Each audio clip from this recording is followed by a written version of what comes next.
Donc, Pape Cicero va faire la modération. Donc, si vous avez des questions.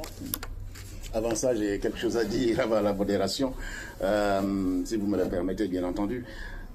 J'ai lu le livre avec grand intérêt, avec un regard critique et un regard distancié.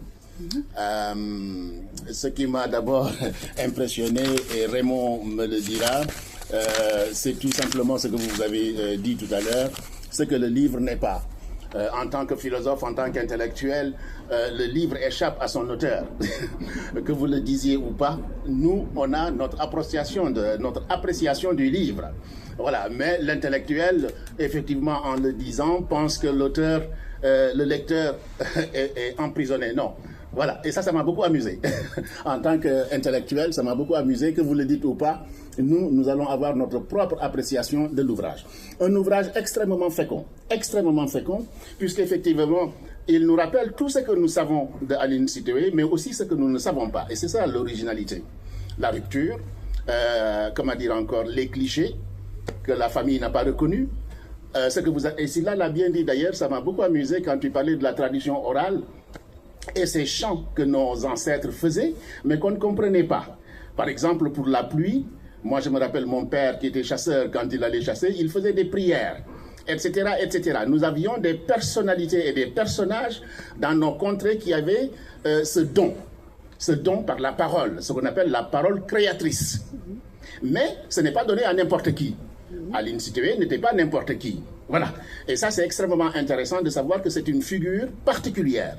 Et son particularisme a tellement d'état dans son pays, dans sa région, que par exemple, elle nous a invités, avant l'heure, à comprendre ce que c'est qu'effectivement la résistance passive, la non-violence, le rôle de la citoyenneté, la capacité de dire non à l'autre et d'imposer le respect aux colons. Aline Sitoé a dit, mais pourquoi ils ne nous demandent pas? Mais ça m'a beaucoup touché. Pourquoi ils ne nous demandent pas? Pourquoi ils abusent? Mais elle dit non. Et elle chante. Mais ces chansons, on les trouve aussi pendant l'esclavage. Par exemple, pour parler du blanc, ils vont dire khonkhonop. Des figures de style, tout simplement pour se parler, se comprendre entre déportés et pour que l'autre ne comprenne pas.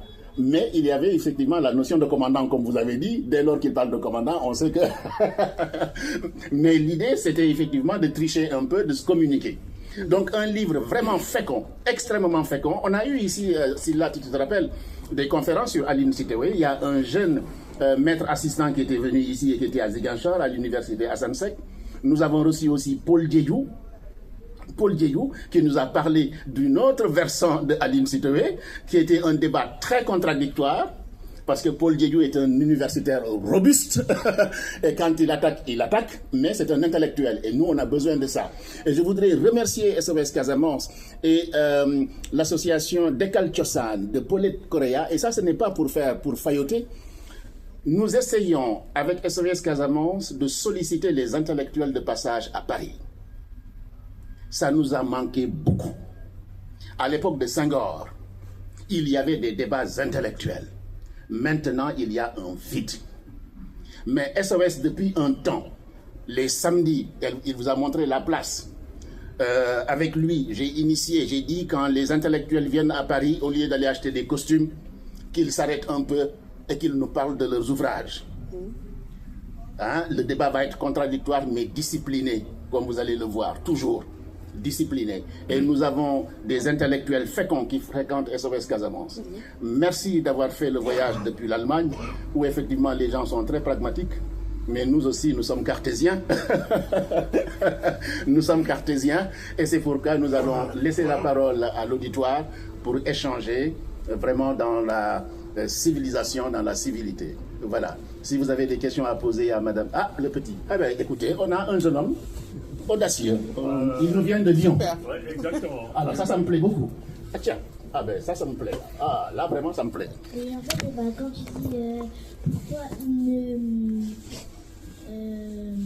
il ne nous parle pas.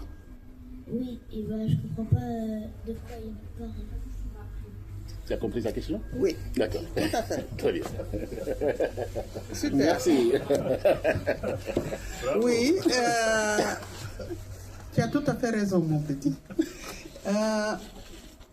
Il s'agissait du recrutement.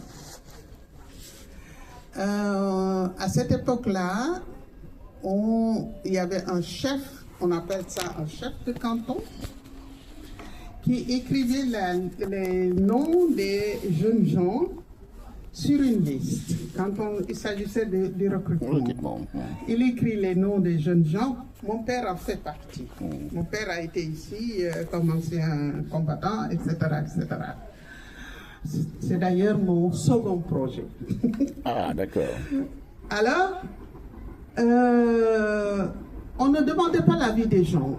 On ne disait pas, est-ce que tu as envie de faire le service militaire? Non. On a écrit ton nom, et ben, tu vas à la visite médicale, et si tu es apte, hop, Tu es enrôlé. tu es enrôlé et tu te retrouves quelque part sans même parler la langue. Moi, mon père n'était pas allé à l'école. Ziguinchor est à 20 km de mon village, mais il connaissait à peine Ziguinchor. Mais on l'a enrôlé. Alors, les gens se sont retrouvés sur différents fronts, ici en Europe, en Indochine, je ne sais pas quoi, ce qu'on appelle aujourd'hui le Vietnam, et comme des soldats. Et Aline Sitoé a dit, mais pourquoi ils font ça comme ça? Pourquoi on ne nous parle pas? Pourquoi on ne demande pas notre avis? Avant de prendre nos enfants, peut-être aussi notre riz, sa sœur disait, mais elle disait tout souvent, mais il suffisait peut-être qu'on nous le demande. Tout à fait. Peut-être que ça irait beaucoup plus simple. Mais, vous allez le voir dans le film, elle a dit, qu'on est beaucoup commandants. C'est parce qu'ils se croient plus forts, c'est parce qu'ils sont les commandants qu'ils nous font faire ce qu'ils nous font. Voilà ce que ça veut dire. Bravo.